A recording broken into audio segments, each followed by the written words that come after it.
Everything they've told you is a lie. The Israeli press machine is in full slander mode, telling the same lies they've told before about the people of Gaza and everyone else that they wish to exterminate, and that is exactly what they intend. They're saying that the Gaddafi loyalists were tying children onto their tanks as a defense. That's bullshit, just as it has been everywhere else. It is the Israelis who use others as shields because they have no conscience. Furthermore, Zato will bomb those tanks no matter who's strapped to them, including their own mothers. I've got a burning question. What is all this uproar about Zato turning the country of Libya over to Al-Qaeda? Have we forgotten that top-level CIA operatives have admitted that Al-Qaeda doesn't exist, except as a boogeyman to frighten those with the mind of a child? So where does this Al-Qaeda come from? Has Israel and the Crown Colonies suited up everyone that they could find in an Al-Qaeda costume, complete with an operation handbook, banners and flags? We be Al-Qaeda. The alternative press is filled with references to Al-Qaeda now. Is there an Al-Qaeda or not? Were they forced to invent it? Can I see a picture of an Al-Qaeda fighter from the combat zone? Now we are seeing what was expected all along from the murder of Libya by international bankers. The tribal factions are on the verge of turning on each other for their share of the swag. They are uniformly opposed to the civilian Chalabi clones having tea and cakes in some distant Arab resort far from the conflict, but they are engaged in carving up the country according to the international banker and corporate template. Everybody wants to be in charge, and that means big betrayals are on the horizon, and that means more blood-soaked sands, courtesy of Murder Incorporated. Someone wrote me yesterday to tell me that Gaddafi isn't even a dictator. Here is what he had to say. The same ones that produced the Holocaust lie have used the same technique to connect the words Gaddafi and brutal dictator to be inseparable. Actually, Gaddafi is not even a dictator. He turned power over to the people in 1977 using local committees as described in his Green Book, which blew my mind when I read it. Everyone who has dug deep into the man seems to be incredulous at the disparity between the popular opinion and actual reality. He is a great man loved by 90% of Libyans.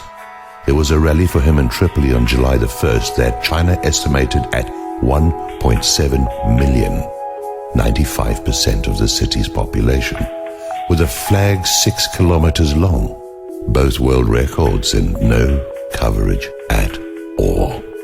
It boggles the mind.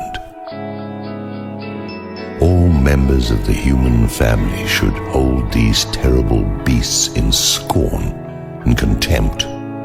The enemies of humanity should be named and proclaimed from bridges and buildings around the world. Write their names in every public place. Speak of them whenever you speak in any public forum. Let them become known to the wider world as the heinous killers of their fellows for personal profit. I implore the cosmos to set them on fire in their shoes, a spontaneous combustion in celebration of the coming liberty of a new age, devoid of the soulless killer reptiles who now perform their cold-blooded psychopathy upon each and every one of us. Our greatest enemy is our own cowardice, ignorance and greed. Too many of us want to sit at the same tables with these brigands. Too many of us want to frolic in the spotlight like performing seals. Too many of us don't know shit from Shinola, and we couldn't be more proud of the fact. Too many of us want to work on the banks of the tributaries of the river of darkness that flows from the dreadful vacancy where the souls of these misanthropes once resided. Nothing is more dangerous to ourselves and our fellows than the terrible self-deception we embrace in defense of our survival when our very lives are no more than timed cassettes in the cosmic tape player. Most of us have had it backwards since we learned to walk. Nearly all of us were telepathically invaded by bad parents and corrupt systems that turned us into drones and cannon fodder. Rebellion is an internal affair. First, you must rebel against your own shortcomings that compromise you as a daily affair. First, you must conquer yourself. Once that act is accomplished, there is no need to proclaim it. Your very example will shine and lead without having to say a thing. We are the primary enemy of ourselves. All other enemies are secondary extensions of this and possess power for only as long as we grant it to them in our unfortunate obeisances through the medium of our drawbacks. True courage, like true strength, is more an act of restraint than anything else. As the Bhagavad Gita tells us in all of its ancient and enduring clarity, we are at war and always have been, but we mistake the nature and composition of our enemies. Our enemies are within. The Bible and all of the other texts that are bent out of shape at the hands of those seeking to manipulate us through mindless fundamentalism are all filled with similar references. The references are deadly accurate. Our comprehension of them is not. As I have mentioned at other times, jihad is a spontaneous war against our internal limiters, who are birthed from personal darkness. Once that has been completed, the war is won on every other plane. Job 1 is our deluded false self. Job 2 is the automatic submission of all other things false and temporary in every part of this deceptive world, whose very deception is no more than an extension of the primary deception within.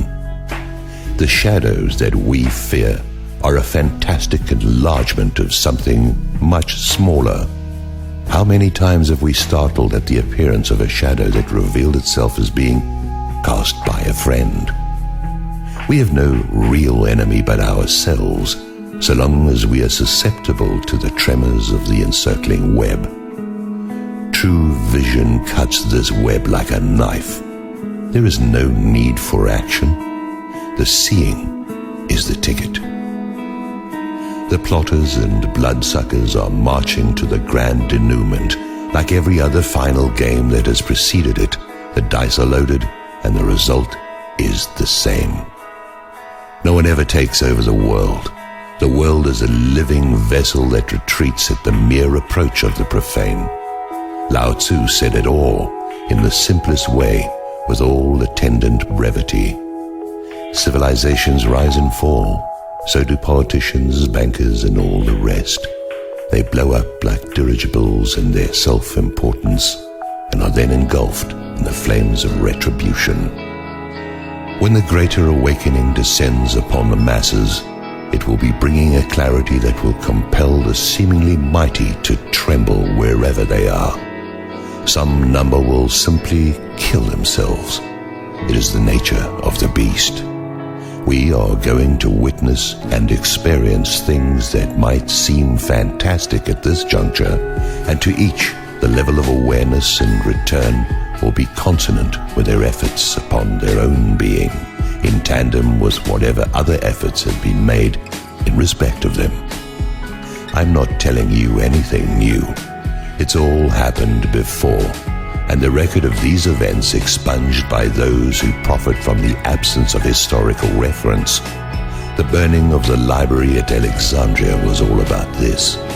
The falsification of history by those employed at it has all been about the control of the masses and the systems that oppress them.